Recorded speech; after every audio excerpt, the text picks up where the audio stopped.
নমস্কার, শ্রমিক কথা আপনাদের সকলকে স্বাগত জানাই।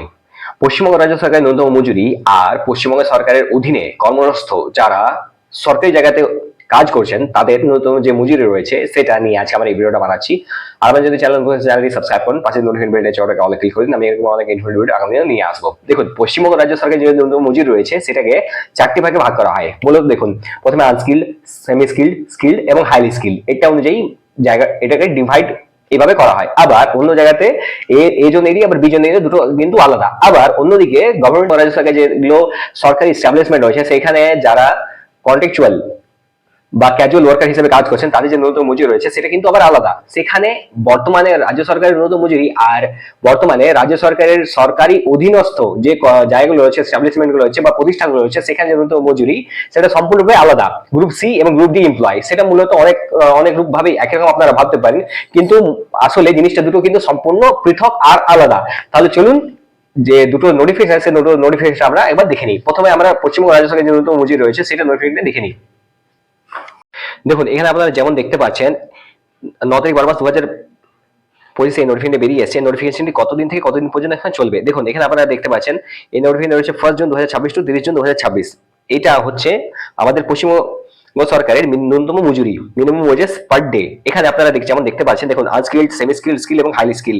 আনস্কিলের ক্ষেত্রে প্রত্যেক দিনের ন্যূনতম মজুরি হচ্ছে 399 টাকা, সেমি স্কিলের ক্ষেত্রে 439 টাকা, আবার স্কিল ক্ষেত্রে 483 টাকা, এবং হাইলি স্কিলের ক্ষেত্রে 525 টাকা। এটা হচ্ছে বর্তমান ন্যূনতম মজুরির ধরন।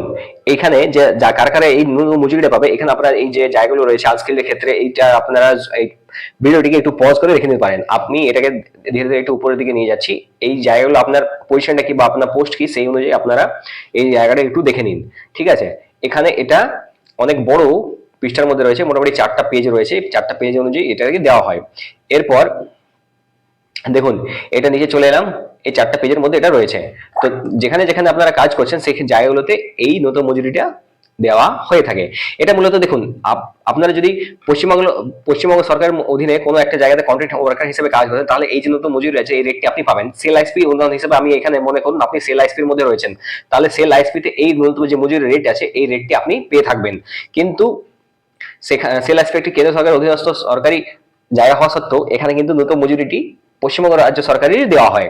আবার অন্যদিকে যেখানে পশ্চিমবঙ্গ সরকারের অধীনস্থ যেগুলো সরকারি জায়গা আছে, যেখানে কন্ট্রাক্ট আন্ডারে কন্ট্রাকচুয়াল কিংবা ক্যাজুয়াল ওয়ার্কার হিসেবে যারা কাজ করছেন তাদের কিন্তু মজুরিটা সম্পূর্ণরূপে অন্যরকম। চলুন এবার সেই জায়গাটা আমরা দেখে নিই। দেখুন, এখানে যে এরকম ভাবে এই জায়গাটা দেওয়া রয়েছে, এটা government of West Bengal, department of finance, ঠিক আছে? এখানে যে জায়গাটা দেওয়া রয়েছে দেখুন, the question of enhancement of remuneration of casual contractual workers, এই জায়গাতে আপনারা দেখতে পাচ্ছেন ক্যাজুয়াল এবং contractual workers in various departments established of government India, government of West বেঙ্গলের যারা রয়েছেন তাদের ক্ষেত্রে এই ন্যূনতম যে মজুরি রয়েছে সেটা এখানে দেওয়া হয়। The governor to say that the governor has please to decide as follows. দেখুন, এখানে গভর্নরের কাছে এই পাওয়ারটি থাকে যে মজুরিটা রয়েছে সেটা গ্রুপ সি এবং গ্রুপ ডি এমপ্লয়ীদের জন্য কত। এটা মনে রাখবেন, এটা যাদের এখানে এঙ্গেজমেন্ট করা হয় ওয়েস্ট বেঙ্গল গভর্নমেন্টের আন্ডারে যারা রয়েছেন, যারা ক্যাজুয়াল কিংবা কন্ট্রাকচুয়াল জব করছেন, এখানে এই জায়গাটা এটা স্পষ্টভাবে এখানে বলা রয়েছে, এই জায়গাটা হচ্ছে তাদের জন্য। এটা মোটেও কেউ গুলাবেন না, কেননা এই জায়গাটার একটা মেমো নাম্বার দেওয়া রয়েছে। এই জায়গাটা আপনারা দেখতে পারেন, এখানে ক্লিয়ারলি স্পষ্ট বলা রয়েছে in terms of memo number 9008 FP dated 16/9/2011। এইটা অনুযায়ী কোর্টের অর্ডার আছে WPA, সেটা অনুযায়ী তাদের যে ন্যূনতম মজুরি বা মাসিক যে বেতন তারা পান সেই অনুযায়ী তাদের এটা রিভাইজ করা হয়। তো প্রত্যেক বছর কাজ করা অনুযায়ী দেখুন, এখানে আপনারা দেখতে পারবেন এই যে জায়গাটা রয়েছে period of engagement group D এমপ্লয়ীদের জন্য এখানে কি দেওয়া রয়েছে। গ্রুপ ডি এমপ্লয়ীদের জন্য এখানে দেওয়া রয়েছে অন ইনিশিয়াল এঙ্গেজমেন্ট 15,000 টাকা। দেখুন, তাদের গ্রুপ ডি এমপ্লয়ি যারা আছে তাদের হচ্ছে 15,000 টাকা মাসিক। আবার বছরে অ্যানুয়াল ইনক্রিমেন্ট দেখুন 500 টাকা বাড়বে, 500 টাকা ইনক্রিমেন্ট হবে, এই জায়গাটাতে আপনারা দেখতে পান, ঠিক আছে?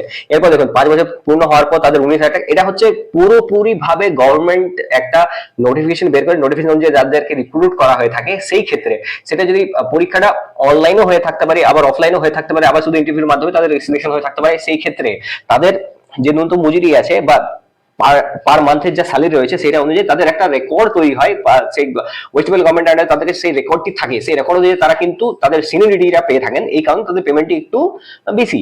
এবার এখানে আপনারা দেখতে পারেন, দেখুন এখানে প্রথম ক্ষেত্রে পাওনা ইনিশিয়াল 15,000 থেকে 500 টাকা বছরে বাড়বে, আবার 5 বছর কমপ্লিট হওয়ার পর দেখুন 19,000 টাকা স্যালারি হয়ে যাবে, তারপর 600 টাকা করে বছরে বাড়বে, আবার 10 বছর কমপ্লিট হয়ে যাওয়ার পর 24,000 টাকা স্যালারি হয়ে যাবে, আবার 700 টাকা বছর বার্ষিক বাড়বে।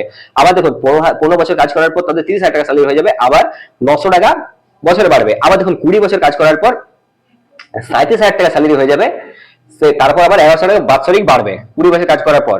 তো মোটামুটি গ্রুপ ডি এমপ্লয়ীদের জন্য একটি ওয়েস্ট বেঙ্গল গভর্নমেন্ট কিন্তু একটু ভালোই জায়গাটি করে রেখেছে, সেই কারণে তাদের রিক্রুটমেন্টের পর তাদের মানে ফাইন্যান্সিয়ালি তাদের স্টেবল করার জন্য এই রুলটি এখানে পাস করা হয়েছে। আবার দেখুন গ্রুপ সি এমপ্লয়ীদের ক্ষেত্রে অন ইনিশিয়াল এঙ্গেজমেন্ট 17,000 টাকা মাসিক তারা পান, আবার অ্যানুয়াল ইনভেস্টমেন্ট দেখুন, অ্যানুয়াল ইনভেস্টমেন্ট দেখুন এই জায়গাটা দেখতে পাচ্ছেন 600 টাকা বাৎসরিক হবে, আবার 5 বছর পরে তাদের 21,000 টাকা হয়ে যাবে, আবার বাৎসরিক 700 টাকা ইনক্রিমেন্ট হবে, আবার দেখুন 10 বছর কাজ করার পর 26,000 টাকা, আবার বাৎসরিক 800 টাকা ইনক্রিমেন্ট থাকবে।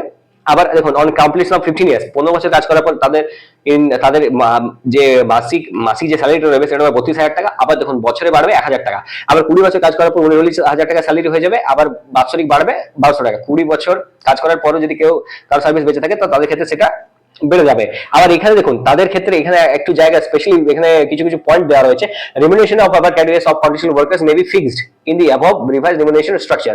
দেখুন উপরে যে মাসিক যে বেতন আছে সেটা কিন্তু ফিক্স করা হতে পারে remuneration structure based on the তাদের যে সরকারি যে হিসাবে যাদের যে কাজগুলো করবে উইদাউট এনি ব্রেক, তাদের যদি কাজ কোথাও যদি ব্রেক না হয়ে থাকে সেক্ষেত্রে তাদের কাজটি স্ট্যান্ড বাই থাকবে, তাদের কাজটি চলতে থাকবে। এর ক্ষেত্রে দেখুন এরপর দেখা যাচ্ছে অ্যানুয়াল এনহ্যান্সমেন্ট বা বাৎসরিক যে তাদের স্যালারির মধ্যে বৃদ্ধি যে হওয়ার কথাটা আছে সেই বৃদ্ধি হওয়ার কথাটা দেখুন 1 জুলাই এভরি ইয়ার, বছরে 1 জুলাই এভরি ইয়ার প্রত্যেক বছর জুলাই মাসে তাদের স্যালারি ইনক্রিমেন্ট করা হবে প্রত্যেক 6 মাসের অন্তরে তাদের সার্ভিস পিরিয়ডের হিসাব দেখে। আবার দেখুন 5 বছর 10 বছর 15 বছর 20 বছর এর অনুযায়ী তাদের কিন্তু সার্ভিসটিকে রিভাইজ করা হবে, তাদের কিন্তু ভেরিফাই করা হবে যে কি রকম তাদের পারফরমেন্সটা রয়েছে, সেই হিসাবে তাদেরকে আবার রিঅ্যাসাইন করা হবে। আবার দেখুন অ্যানুয়াল ইনক্রিমেন্ট একটা 7 মাস অ্যালাউড সাচ আফটার রিভিশন। দেখুন কন্ট্রাক্ট ওয়ার্কার হিসেবে এখানে যদি কেউ কাজ করে থাকছেন তাদের ক্ষেত্রে এই জিনিসটি খুবই গুরুত্বপূর্ণ কি তাদের একটি সিনিয়রিটি এখানে প্রদান করা হচ্ছে তাদের রেকর্ড অনুযায়ী। কিন্তু সেল আইএসপি এরকম কোনো রুল রেগুলেশন নেই, সেল আইএসপি যারা কন্ট্রাক্ট ওয়ার্কার হিসেবে কাজ করছেন তারা সম্পূর্ণরূপে থার্ড পার্টি কন্ট্রাক্ট আন্ডারে কাজ করছেন, তাদের ক্ষেত্রে এই জিনিসটা নয়, তাদের ক্ষেত্রে জিনিসটা হওয়া সম্ভব না। কেননা দেখুন যখন কোনো জায়গাতে রিক্রুটমেন্টের যে রুল রেগুলেশন গুলোকে মেনে নিয়ে পর রিক্রুটমেন্ট করা হয়ে থাকে সেই ক্ষেত্রে সেই জায়গাটার একটি অধিকার তৈরি হয়ে যায় ওয়ার্কারের ক্ষেত্রে, কিন্তু এখানে থার্ড পার্টি কন্ট্রাক্ট কে কাজে লাগিয়ে সেখানে এই রুলটা সম্পূর্ণরূপে ব্রেক করে দেওয়া হয়, সেই ক্ষেত্রে আপনারা কখনো পার্মানেন্সির জন্য এখানে ডিমান্ড করতে পারবেন না। এটা রয়েছে এখানকার জায়গা। দেখুন পশ্চিমবঙ্গ রাজ্য সরকারের যে ন্যূনতম মজুরি রয়েছে, আবার পশ্চিমবঙ্গ রাজ্য সরকারের অধীনস্থ যারা ক্যাজুয়াল বা কন্ট্রাকচুয়াল ওয়ার্কার হিসেবে কাজ করছেন তাদের দুজনের যে স্যালারি আছে এটার পার্থক্যটা অনেকটাই বড়। দুজনের মধ্যে এটার কোনো মিল নেই, কেননা দুটো জায়গা কি আলাদা আলাদা ডিপার্টমেন্ট ভেরিফাই করে আর আলাদা আলাদা ডিপার্টমেন্ট থেকে এটা স্ট্যান্ড বাই হয়, সেখান থেকে তৈরি হয় তারপর রিলিজ করা হয়। তো দুজনের মধ্যে ফারাকটা অনেকটাই, একজন হচ্ছে থার্ড পার্টি কন্ট্রাক্টের মধ্যে থাকে তাদের ক্ষেত্রে, আবার একজন থাকে সম্পূর্ণরূপে ওয়েস্ট বেঙ্গল গভর্নমেন্টের আন্ডারে, সেই কারণেই দুজনের যে স্যালারির মধ্যে যে পার্থক্যটা আছে সেটা সম্পূর্ণরূপে আলাদা। থার্ড পার্টি কন্ট্রাক্ট মানে হচ্ছে কোনো একটি ওয়ার্কারের কাজের কোনো একটি মানুষের কাজের প্রয়োজন আছে, এটি কন্ট্রাক্টের মাধ্যমে ওনার রিক্রুটমেন্ট হলো, সেই কন্ট্রাক্টর তাকে কাজের মধ্যে রাখলো, তার টেন্ডার বেসিস সেই কাজটা তার চললো, যতদিন কাজ চললো ততদিন সেই ওয়ার্কার রইলো, আবার টেন্ডার শেষ হয়ে গেলো কাজ টেন্ডার যখন শেষ হয়ে যাবে তখন ওয়ার্কারটির ওই কাজটাও মেয়াদটাও শেষ হয়ে যাবে, সেখানে তাকে আর পার্মানেন্ট করার কোনো জায়গা রয়েছে না, সেই জায়গাটা সম্পূর্ণরূপে আলাদা হয়ে যাচ্ছে। আবার ওয়েস্ট বেঙ্গল গভর্নমেন্টের ক্ষেত্রে কি হয়, ওয়েস্ট বেঙ্গল গভর্নমেন্টের ক্ষেত্রে যখন কোনো জায়গাতে কোনো ওয়ার্কার যখন কাজে জয়েন করে তখন তার যে রিক্রুটমেন্টের প্রসেসটা থাকে সেই রিক্রুটমেন্ট প্রসেসটা নোটিফিকেশন, এক্সাম, ইন্টারভিউ এইসবের মাধ্যমে দিয়ে পূর্ণ হয়। সেই ক্ষেত্রে তাদের ক্ষেত্রে একটি স্কোপ থেকে যায় যে 10 বছর কাজ করার পর তাকে পার্মানেন্সির জন্য আবার পার্মানেন্ট করার জন্য একটি রুল আছে ওয়েস্ট বেঙ্গল গভর্নমেন্টের বা সব গভর্নমেন্টের একটি থাকে যে যেখানে যেখানে এই রুলগুলো মানা হয়ে থাকে সেখানে সেখানে পার্মানেন্সির জন্য ক্লেম করলে কোর্টের অর্ডারে তাদেরকে পার্মানেন্ট করতে সরকার বাধ্য হয়ে যায়। যদি এই ভিডিওটা আপনাদের ইনফরমেটিভ লেগে থাকে তো চ্যানেলটি অবশ্যই সাবস্ক্রাইব করুন, পাশে যে নোটিফিকেশন বেল আছে ওটাকে অল ক্লিক করুন, আমি এরকম অনেক ইনফরমেটিভ ভিডিও আগামী দিনেও নিয়ে আসবো। ধন্যবাদ।